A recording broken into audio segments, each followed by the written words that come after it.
Hello, everybody. This is the What is on the Tabletop podcast. My name is Symbio Joe. You can call me Joe. This episode of the podcast is sponsored by Hindsight. Purchase Hindsight now and get 10% off your regrets. Also, for this episode, we might need a bigger table because the working ethic of my guest today is go big or go home. Please introduce yourself. Hi, I'm Flynn Hammer, also known as Flynn. You might be able to find me on Instagram as @FlynnHammer. Basically, I mainly make big conversions of either Tyrannids or Tyranids, as you call them, and at the moment, the Sons of Behemoth for Age of Sigmar. Yes, the Gargants, the huge, the most hugest plastic kits that are out there right now for Age of Sigma. Maybe some special um, characters come close to it, but they are the troops in quotation marks that are quite huge. Some of them are around for some time. We know I know you do too, the old giant model with the very medieval haircut and the tree trunk for a weapon. There were some conversions back in the day that were quite nice, and then the plastic kit came out, and I think a lot of your conversions are based on that plastic kit. I'm Yeah. throwing them up. You are at 24 right now, is that correct? Uh, no. Uh, No? what about? I just counted them before. I have got 42 made at the moment. Yep. But that's including like the Mega Gargants, the some of the Forge World ones, Ah, okay. and some of the older giants. But it is about I think 30 of the new plastic Man Crusher Gargant kit. I've got about 30 of those that I've either converted myself or found a really nice conversion that I wanted to steal from eBay.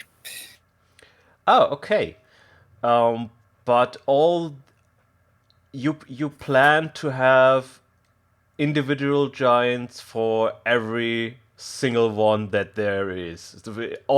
Every kit you have as a giant you want to change in some way, or might there be some lost vanilla gargants in the mix?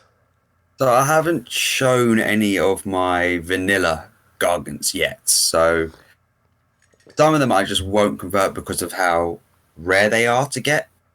So like the old Marauder Giant, the Albion Giants. Oh yes. I've got Oh, the Curse, that was the mercenary kits. I totally forgot about those two.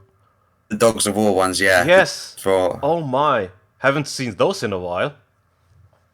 I've got the Cursed Etten. That's the one. That was the one that's got the two heads and one arm's really tiny. It's got one a lot longer arm. That That is was a Forge Forge World World. one. Yes, yes. Yeah, it's not made anymore. I've got the Forge World Bone Grinder, and I think I've got two of the uh, metal ones. The one that came after the Marauder Giant before the current plastic giant that I haven't converted. I've just left them as the standard, but I do have another metal one that is converted up slightly to be a Slayer, a dwarf, as inspired by the Dwarf Slayers. Oh, That one is okay. very far down on my Instagram feed. I did it quite a bit of time ago. But then the rest are all converted. Like the plastic kits, I've just gone to hand with just chopping them up, putting green stuff on. And as you might have seen, the Mega Gargants are no exception as well. Oh yes, especially the drum musician he sticks quite out to me because of that massive drum you put in front of it, and adding the Yeah. chains and the green stuff, and of course the Reaper, the Grim Reaper giant.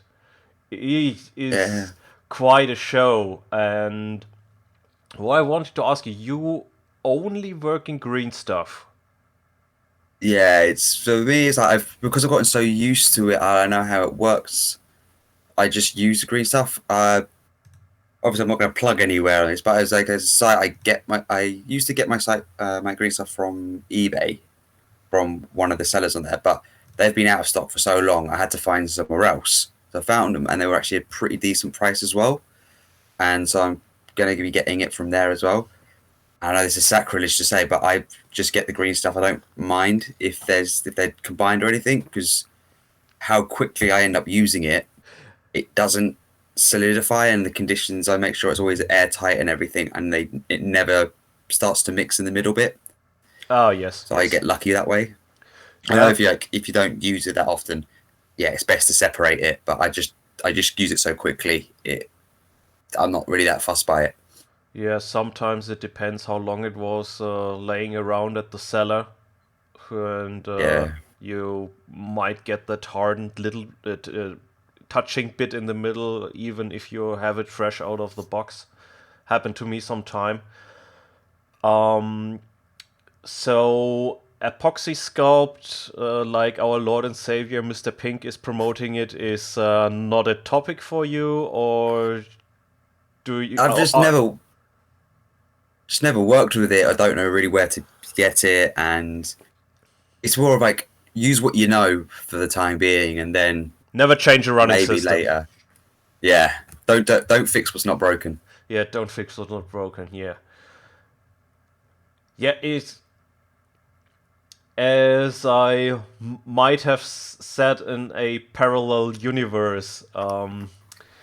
Your work is like intimidating to me. It is when it might not be the most refined, if you are not offended by me saying that, but it looks like hard work. It is like I'm not looking at the work of an artist, I'm looking at the work of a construction worker.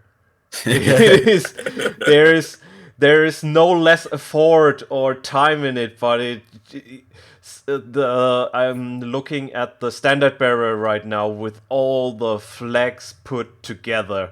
It is it is just a task I cannot imagine myself doing. And you have an output that is, yes, I can only describe it as intimidating. And you have now out the hunter with Yeah, those uh, with its trousers and the fur. It it looks like so much work on a huge scale. Uh, a little off-topic question: where did you get the falcon or eagle from? so I actually got that also ironically off eBay. I got inspired because I saw someone I was watching online talks about wanting to put an put a bird on his giant and wanted like a big enough one that could look like it was using it, and I was like, I'm stealing that idea. And then just went straight onto eBay and had a look to see what sort of birds there were, the right size and stuff. And I was like, that's going to be the right size, roughly. I'll get it.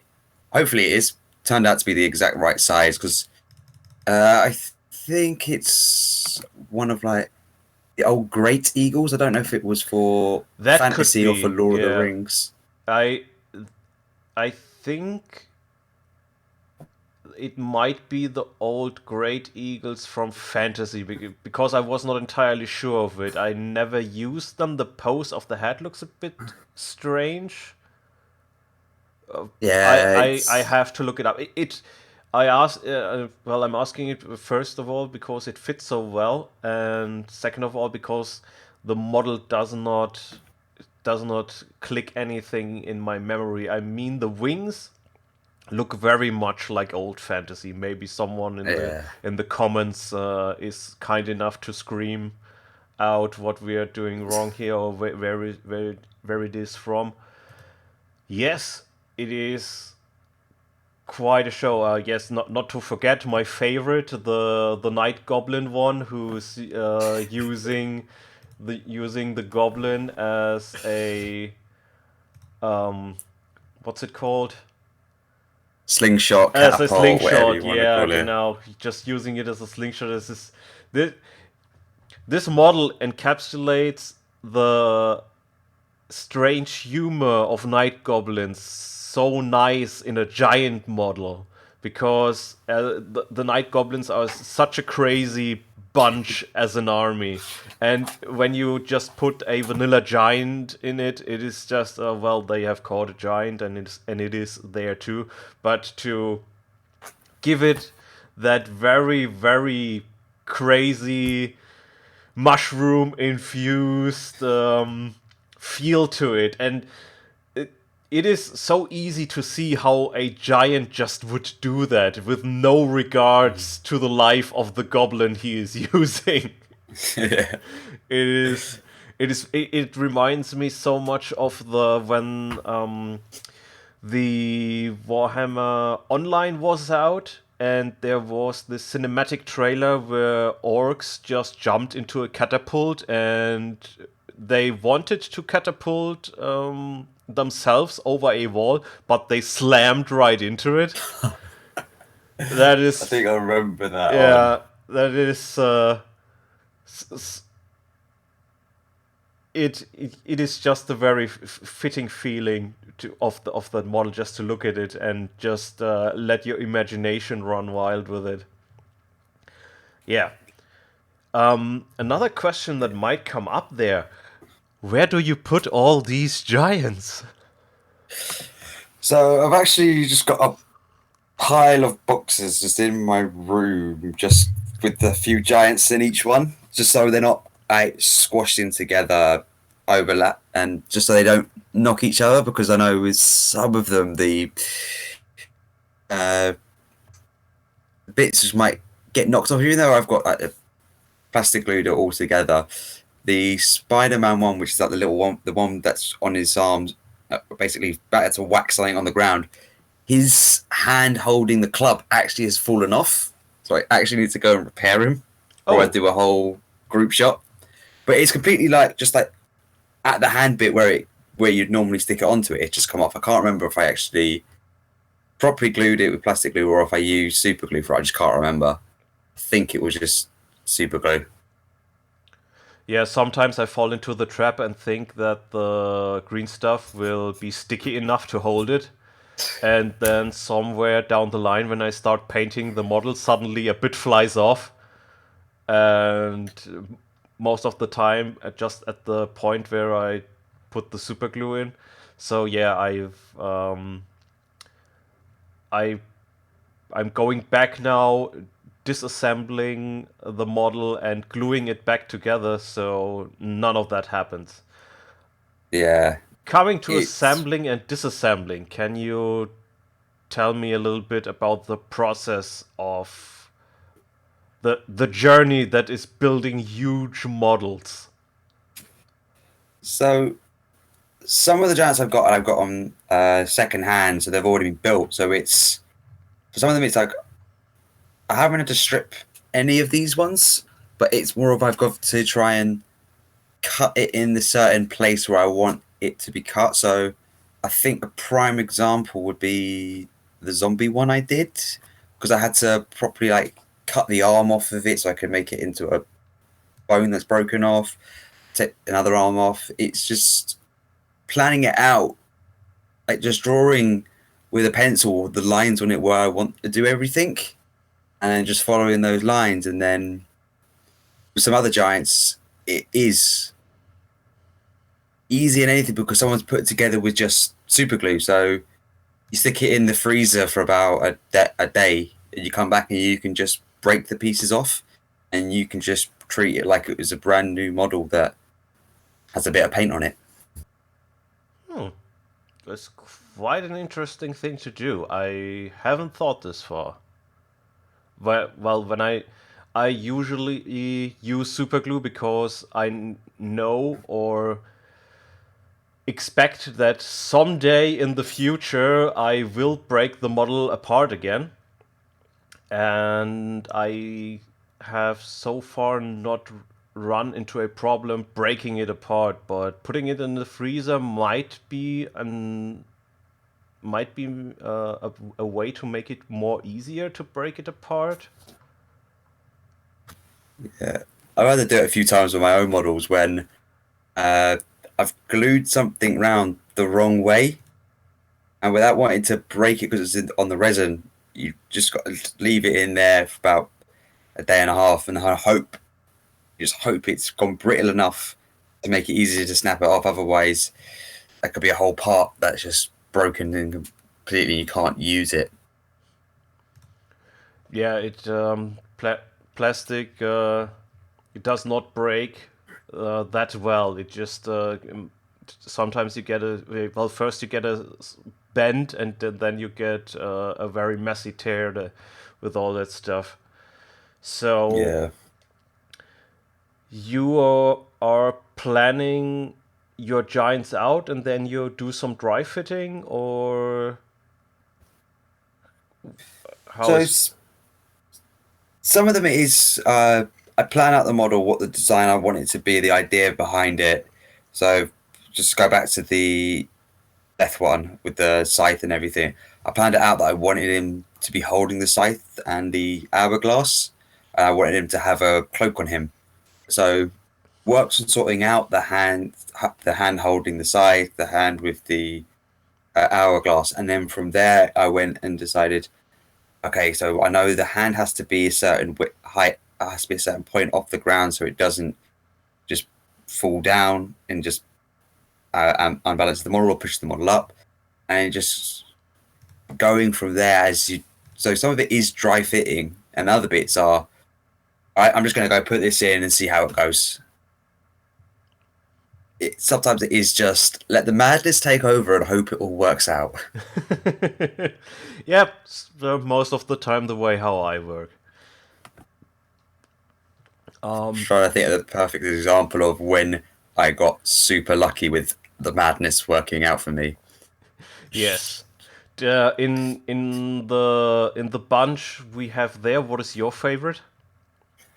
Oh, that's evil. That is an evil question. You can have multiple ones. It is It's not like like choosing which your favorite child. yes, but they are plastic, and unless you are having a Toy Story situation, you should fear them not. Yeah, well, To be honest, I've got two. you got two. The Okay. hunter, the hunter is one of my favorite because it's a culmination of learning learning the techniques and putting them into practice. Because that one, I just built the legs from scratch. I made an armature, green stuffed over it. It was over quite a few days, well, weeks really, of sorting it all out, of planning it together. And the other one is the stuffed down trousers giant, which is because in the old rules for the giant, so when you had the randomized attacks, you could have it where he Yes, picked someone up, and then you had to roll to see what he did.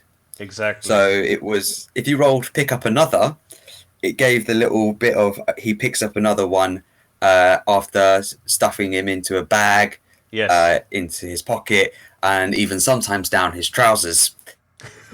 And I Oh had to do yes. it. Yes, that is one I like too very much, and I think you encapsulated the horror of that very dreadful fate very well in the model. What hat did you use for the victim? Pardon? What kind of hat did you use for the victim that is soon to be a partner with the trouser snake? So that actually is just the normal one that comes with the giant kit. Okay. So they've got the giant actually holding the hand. So I didn't actually have to do anything really to the model. I did snip the arm off just to make it easier to fit in, so I wouldn't have it going weird. And also because if he's got the one hand flying out, it looks like he's going to be doing something different in that pocket. Okay, cool. Um, yeah, logical next question would be which one was the most nerve-wracking of them? Oh. I actually, the nerve-wracking one has to actually be the banner, the Mega Gargant with the banner. Because every time I was trying to get the hands and the branch to work, it just wouldn't stay in place. I had to reposition the arm about 20 different times. Had to let the green stuff dry into place, then I could try and reposition the arms. Had everything into position, left it overnight, came back, and the arm had slightly moved down Oh no! as it was curing overnight. And Ah, so the easiest way to get around it, I just green stuff some extra bits to come out from the sleeves to cover over where the area is, so you wouldn't be yes. able to tell. Still need to magnetize it now, so I can actually have the banner come on and off, because the banner is 1.5 times the size of the actual Mega Gargant. Yes, it is so massive, this banner. It is a Yeah, super cool idea, and I think it works quite well, and I really look forward to see that thing painted. yeah. I wonder when that'll happen. Yeah.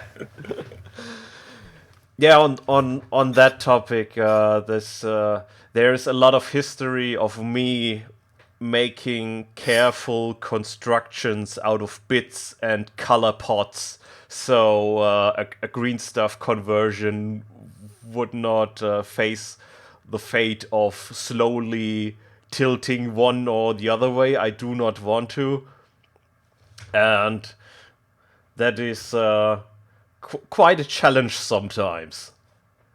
But Yeah. I have not found anything.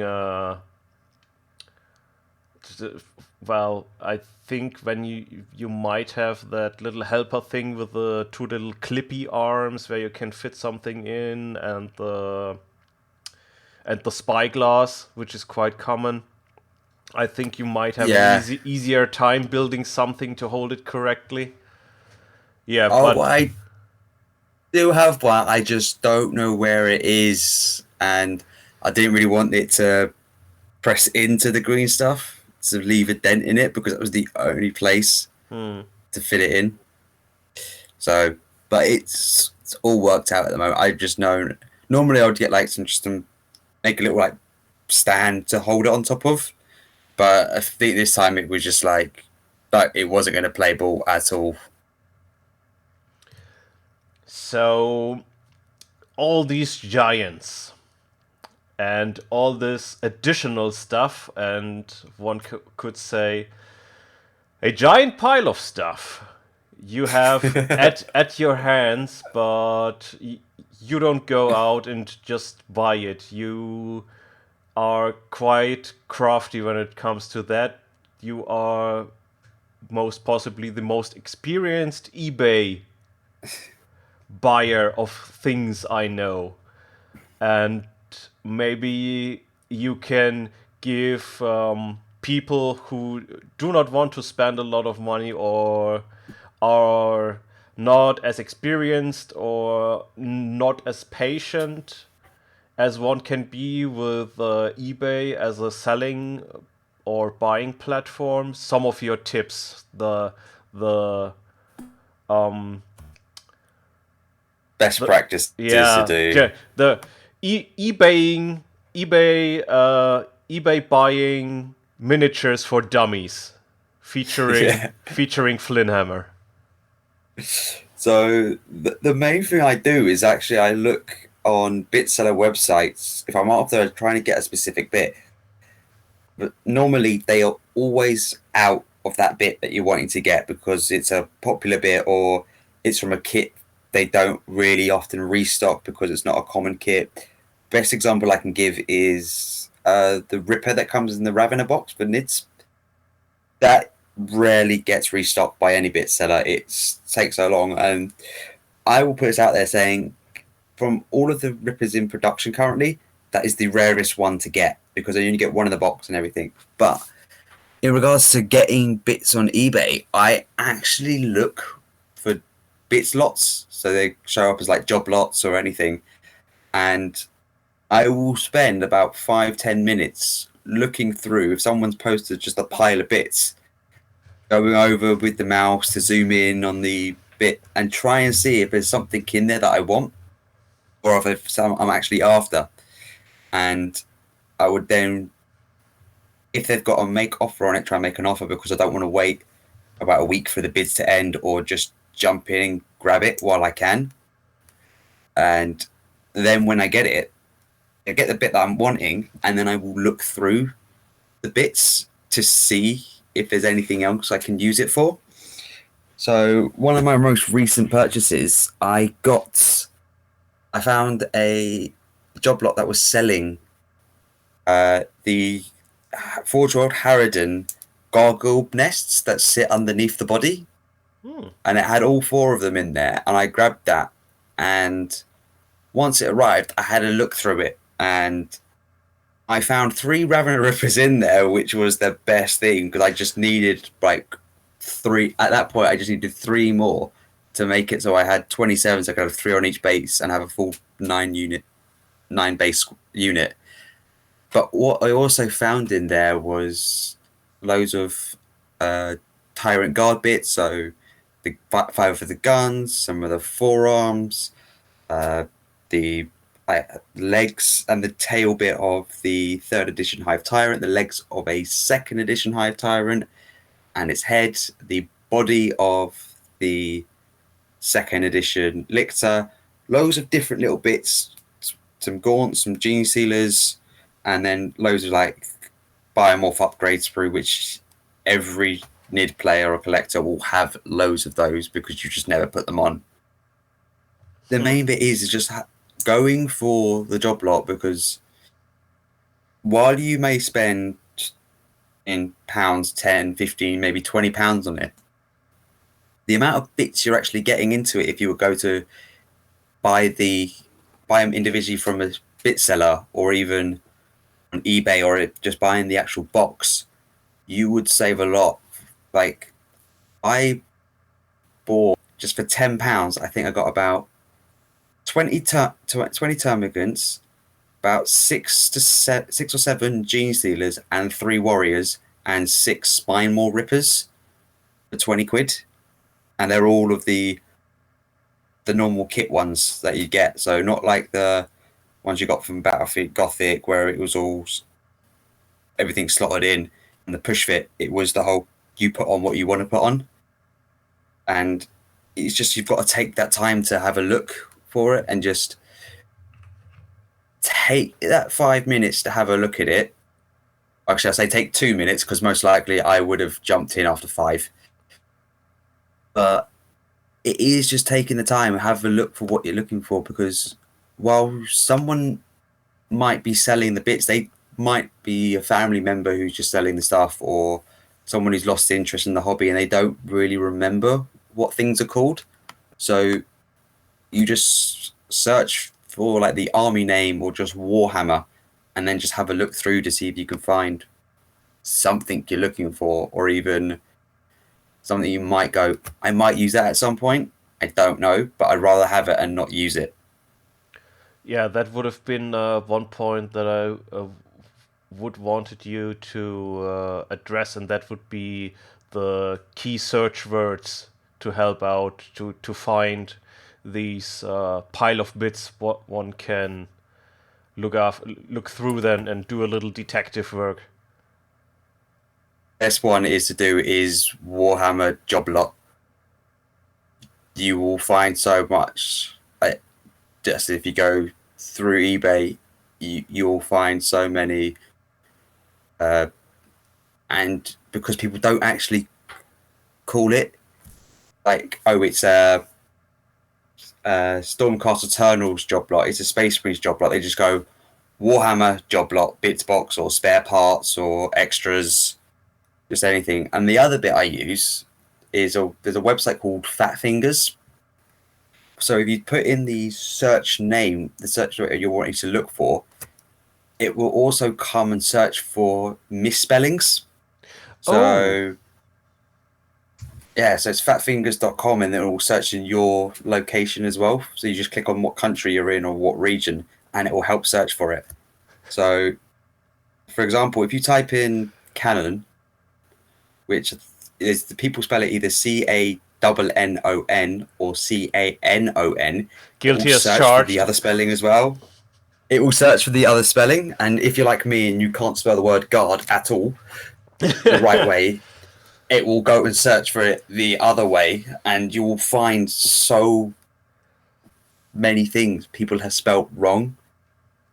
So it's just the little mistake they've done, and you've gone, well, I can find it now because someone spelt it wrong. That And might be the biggest pro tip, in my opinion. you save a lot. You find it for a lot cheaper because Yeah, no one's the seller finding hasn't it. realized they spelled it. The seller hasn't realized they spelled it wrong, and so Yeah. keep lowering the price, and then you Oh. can just come in and go grab it and thing, and always wait until the last few seconds on a if it's on auction for a bid to put your bid in, and put in if you're going to go for 50 quid or 50 euros or something, put in 50 and a penny or a cent or a dollar or whatever currency is what the smallest bit you can put in, because everyone normally works in full numbers for like the currencies and stuff, so they'd put a bid on for 50 quid, but if you go in with a £50 and a penny, because your bid is higher by 1p, you will win the lot if you're the highest bidder. So you're not spending more than the eBay's automatic stuff of putting it up by a pound, each bid up by like £1 or £2 or £5 after it gets to a certain height. You're just sneaking in at the last bit and paying the minimum more than you need to. Is there any story where you ran into um where you did not expect a competitor and it got a bit frantic at the last seconds? Yeah, I was trying to go after the old Amble models, and I put it in at the last 30 seconds, and then someone put it in again. I was like, oh, wait, I'm on my way home from work. I don't want to miss out, but the train signal might go. So I tried to put it a bit earlier. So I had to try and go in. I just got it at the end. So it's always worth waiting for the last few seconds, because by the time it shows up on the other person's end, it Yeah, the goes to time that might one might be second, and over. Yeah. and it goes too low for them to be able to grab it. Yeah, I know it's sneaky and not very nice for the other person, but Yeah, I but I want it more. think that is quite common eBay practice for the semi-professionals. I Yeah.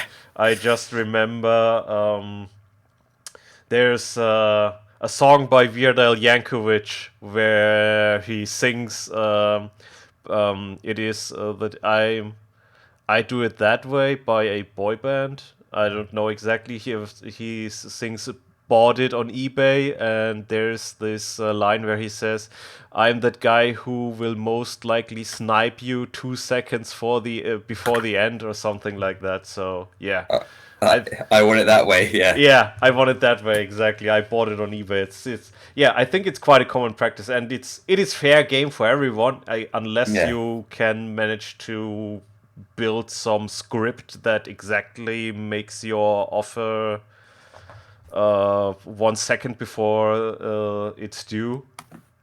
Oh, I remember when I was younger, there used to be things you could do that for on eBay, and you set it go, I want to go to this amount maximum, and always bid up to it. And I know with eBay you can go put a higher bid on that your top bid.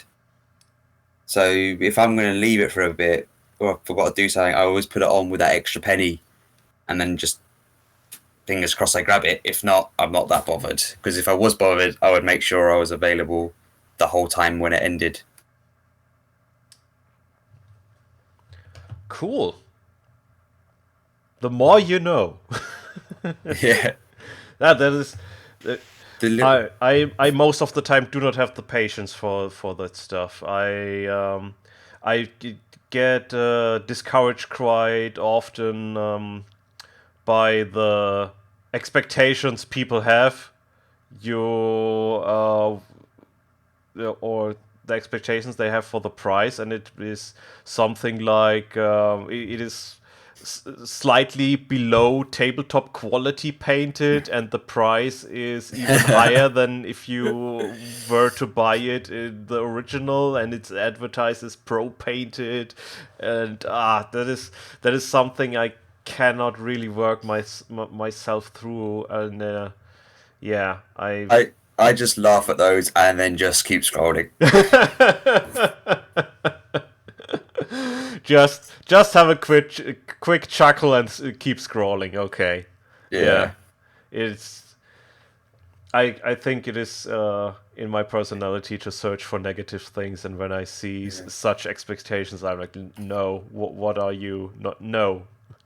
What The, what I'm running to in German eBay sometimes are professional sellers that do some very unfortunate mixes of miniatures. Then I think I was looking for a lictor, and I only found this seller that has a lictor, but only threw in some other stuff with it to sell it for a higher price, and that was quite annoying. Yeah. yeah, it's weird sometimes. Coming to the topic of Tyranids.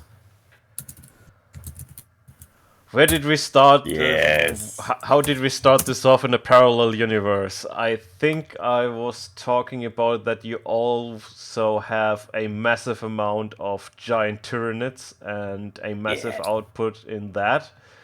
And what calmed me a little bit, because on your Instagram you were putting out those Tyranids one after another, and it looked like you were making them just then, and that was quite a show to behold. But that was just a backlog you already had made.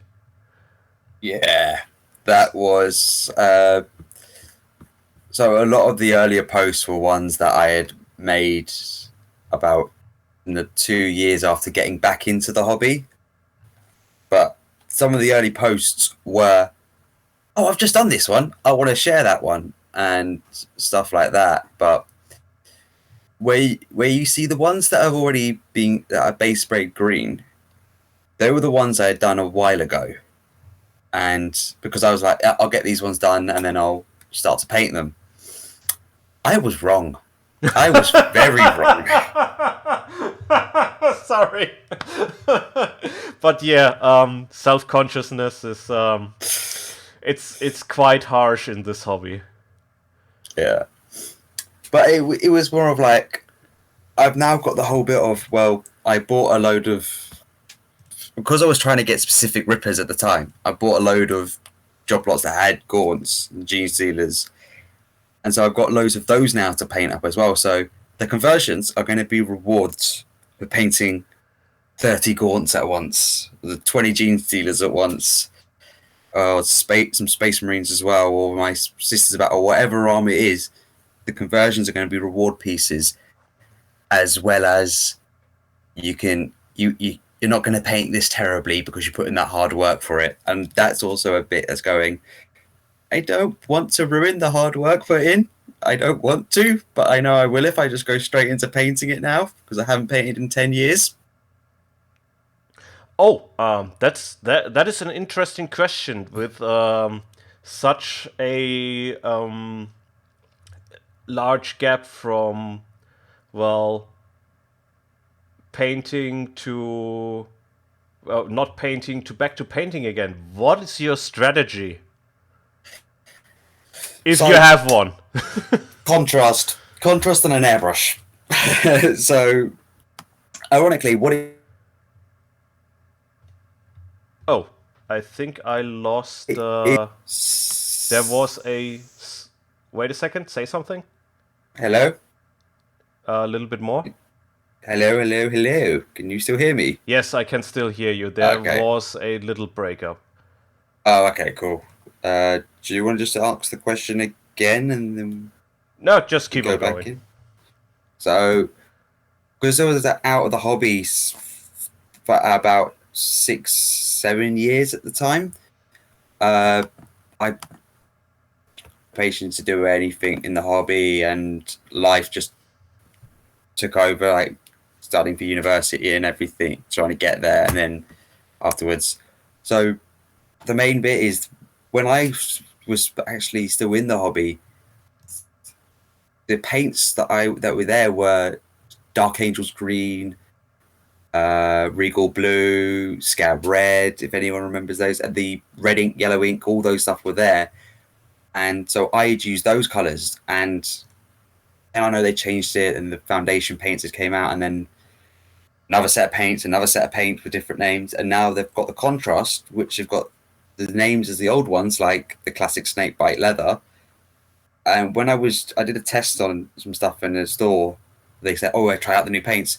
Did a test on it, and the right undercoat and Dark Angels green was the exact same coloring as the flesh for my Nid back when I was playing, and I was like, "This is going to make it a lot easier to paint all of it and get the highlights done quickly." But also the Caliban green spray when it was made.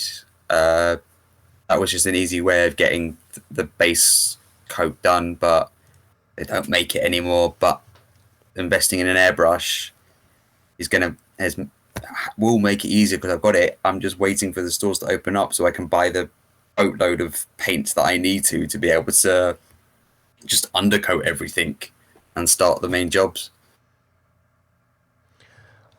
So your plan is to base coat it, airbrush it, and then contrast it.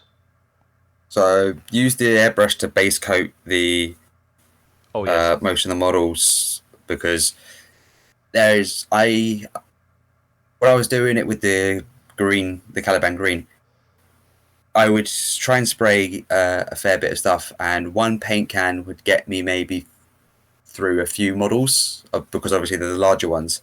So with the airbrush, I could buy a couple of paint pots, not having to waste the money mainly on the propellant that's in the spray cans, and just be able to get the coats I need done, and just go, all right, I'm going to buy a paint pot for maybe 3 or 4 quid. I'm not buying a spray can for 11 quid.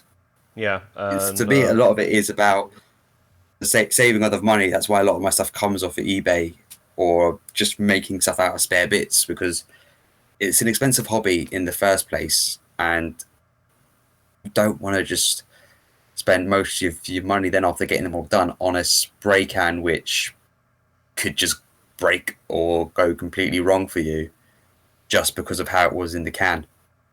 oh yes, I totally understand you on that one because I bought the big new Necromunda box with all the terrain in it, and I spray painted all that terrain. And yes, I think I went through one can of white and one can of black to because I wanted to be fancy and have some centerfall highlighting. And after that, I switched to an airbrush, and the airbrush is just so much more effective in covering everything. And you just throw in your airbrush thinner, and yeah, you what two well, what one spray can do, up to 2 pots of paint can do easily. That's my experience in the field. Yeah, it's, yeah, it's just everyone who's in the hobbies for long enough knows it's expensive. So you're just trying to find ways to cut the cost down. And while an airbrush might look like a big investment when you get it, the more you use it and how often you use it, you will just completely lower down the cost. The main bit of an airbrush is the compressor. Yes. So that's what it is. Like you could get if you're just going to use it for base spraying, you could get an easily cheap airbrush, because it just you need to be able to just get a smooth coat. You don't need to do it for the fine detail. It's just the compressor's just going to cost the main bit, and that's just what you got to weigh up. Do I want the simplicity of having the can already there? I don't have to clean it out or anything, which I'm going to have to pay quite a bit for, or do I get the airbrush right now, which will save me more money in the long run? And there's a point of save the money now, save the money for the long run. Yes, the hobby is quite challenging in many many ways. So there might be, well, or every hobbyist might have to face the money question or the cutting corner question at some day, because I think most of the hobbyists are starting young and do not have that much of a regular income to do that. And later you might have a family and have to cut corner, or you just cannot bring yourself to pay the prices because sometimes it's not worth it, or you decide it's not worth it, because I'm not quite sure what the uh, what the profit margins are in this sort of thing. Just they we might get majorly ripped off right now, Yeah. and do not know it exactly. Well, coming back to Tyranids, and you are a Tyranid player when you're not building Tyranids or Gargants, when I recall correctly. Yeah.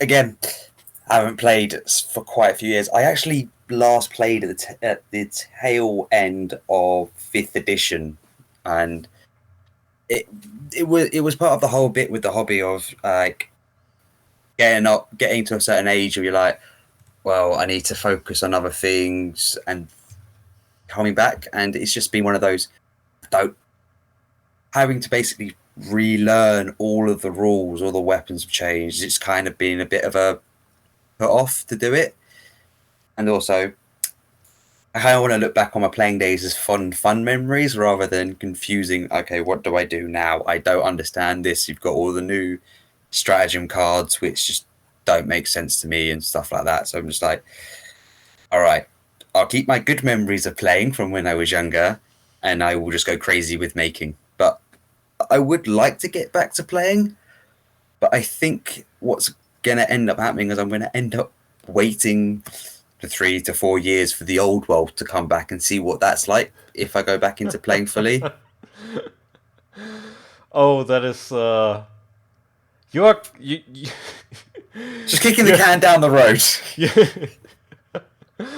oh, my sweet summer child. You are quite trapped in this, aren't you? Yeah, it's part of it is just finding somewhere to actually play. Because when I was younger, I had the store close by. Yeah. It's just there's no gaming clubs close to where I am, so I'd rather I don't drive at the moment. That's just because of where I live. You don't really need to, but to transport everything, I would need to. So it's just one of those. Yeah, maybe later. Maybe when I've learned how to do all that stuff, I'll be able to play and stuff. But it's just not for me at the moment. Like Yeah, I think as everyone it is, when you get older, your priorities in the hobby do change. Of when you're a kid, you just want to play the games, then you want to paint a little bit better, and then where I'm at right now is I want to build something that's just unique for me rather than get it out of the box and make it the normal way.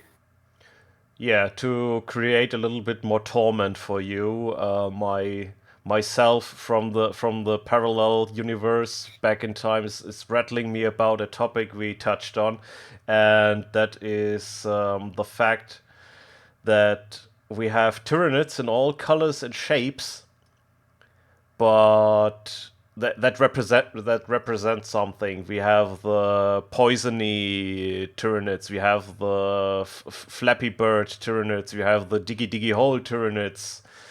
We have the anti-demon Tyranids. We have very thick carapace Tyranids, and that is something that is not that representative of what Tyranids are, because what we were touching on was the Tyranid diet should be representative of what your High Fleet is, or what your High Fleet are.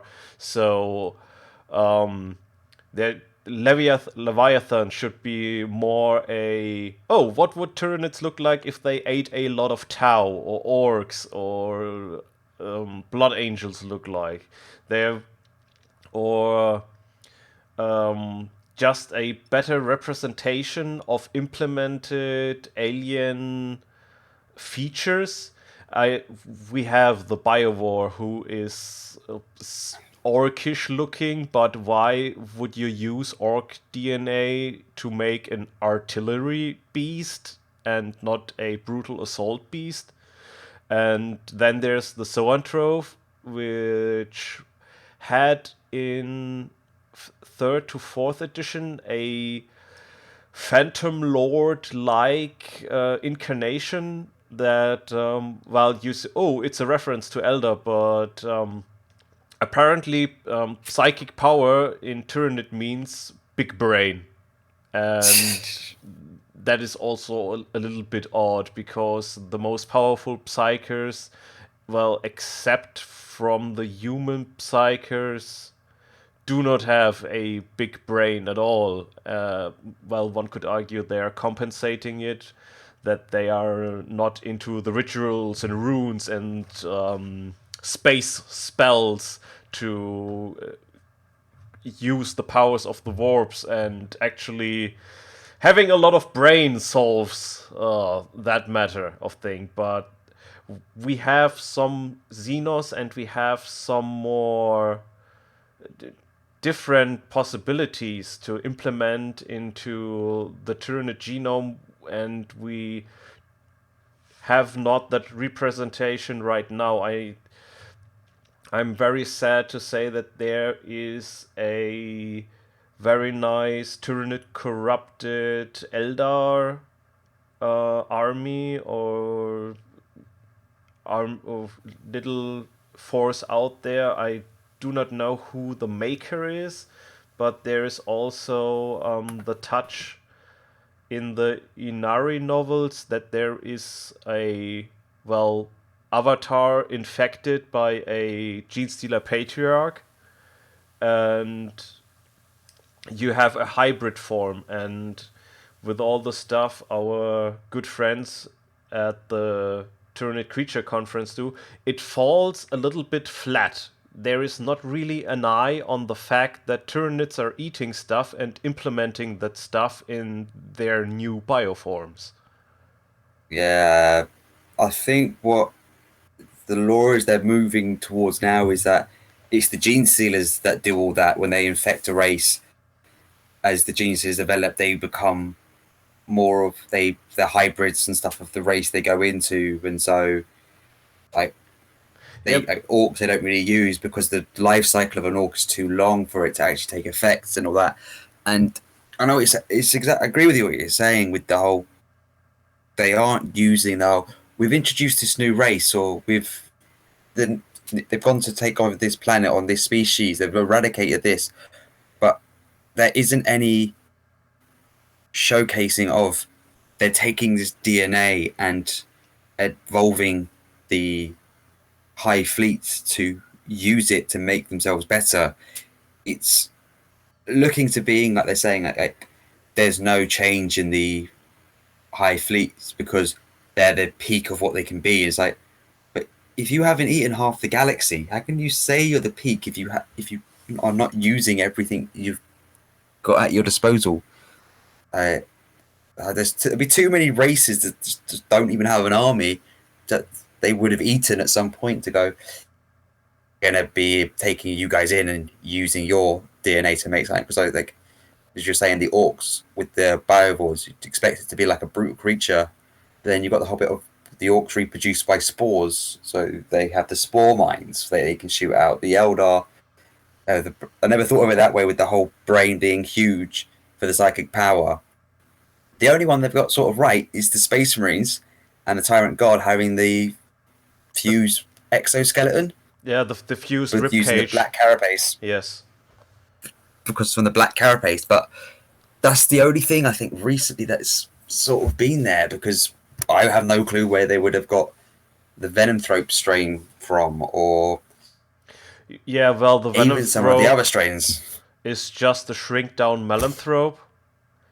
I I I give the design process credit in that part, that they want to show different creatures of the different stages of a Tyranid invasion. So the Venomthrope is more part of the already it's time to eat everything stage, although that creature is a can of worm in and of itself, because it is, when you look at it, just a lazy design choice, and Yeah, it is just so, oh, we have a army that is in need of cover because it has a lot of little creatures, and now we are just proxying in a creature that generates a cover for those smaller creatures, so you don't have to worry what your table looks like. yeah, And that takes away from the table setup, so you can just compensate by buying a creature that the table is not in your favor. And I think the earliest we had that was the MacBoy force field that generated a constant cover bubble for all the orc boys around. And it is questionable how good of a design choice that is, especially now in ninth edition, where there is a lot more focus on how the table is looking, and that there is a lot of action centered more in the middle of the table. But coming back to the original question, it is um, um, the problem which I already talked to High Fleet Moloch Marco a little bit about, is that Tyranids right now have a corporate identity they have to follow, yeah, and that is a very, very un-Tyranid thing to have. That the classic Tyranid has to have three pair of limbs and looks very like a Tyranid Gaunt.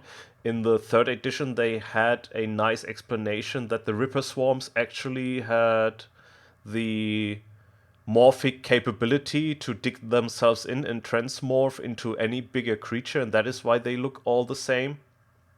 yeah, But right now it is a little bit boring, and I think to represent different absorbed species more in the Tyranids themselves would be quite a nice change in Tyranid design.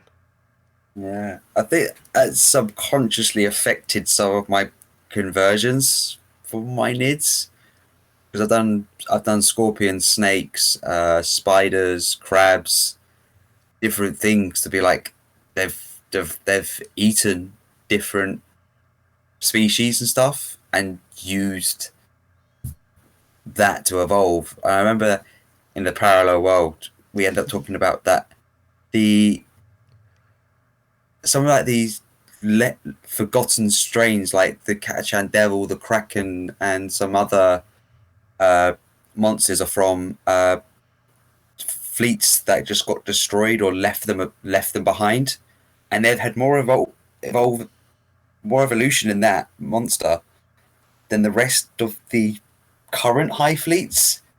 It's just, yeah, it could have been over thousands of years, but it's still, why has that evolved more than the current design for it?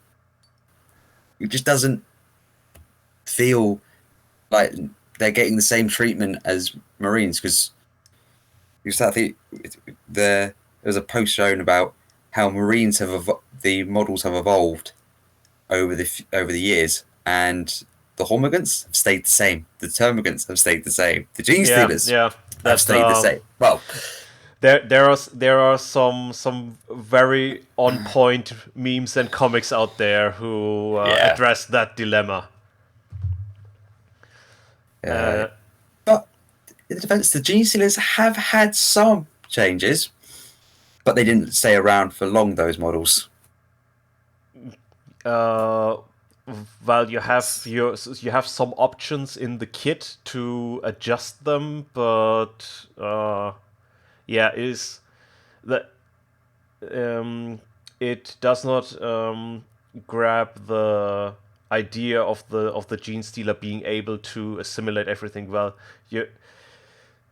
You have the other problem that you have to keep it, I guess, simple and more streamlined to just put out an army, and I think there is the biggest struggle that the Tyranids should represent an army, which they are essentially not, because they are a species that just eats everything, and the fact that they first have to defeat the planet's defenses and then eat everything is a strange core thing when you divide stuff into pieces. The word. I was doing the language and I can't figure it out. I just say Coordination? Yeah, just to have these phases first and then digest, and it is also a strange problem that now you have these digestive organisms like the Ripper swarms and the Melanthropes that are thrown in there, but there are strictly speaking not soldier organisms, but they are there too. They're to mop it all up and to mop do it all down up. rather than. So they've created them so you can use them in the battlefield and say this is what they do, and then they don't really do that on the battlefield. Yeah, it's the longer you look at the Tyranids from the different angles, the more problems just pop up, and there might be, and this might be the problem the Games Workshop design team just doesn't want to face. They're just like, okay, there are too many problems, we keep it streamlined, here we go. Yeah.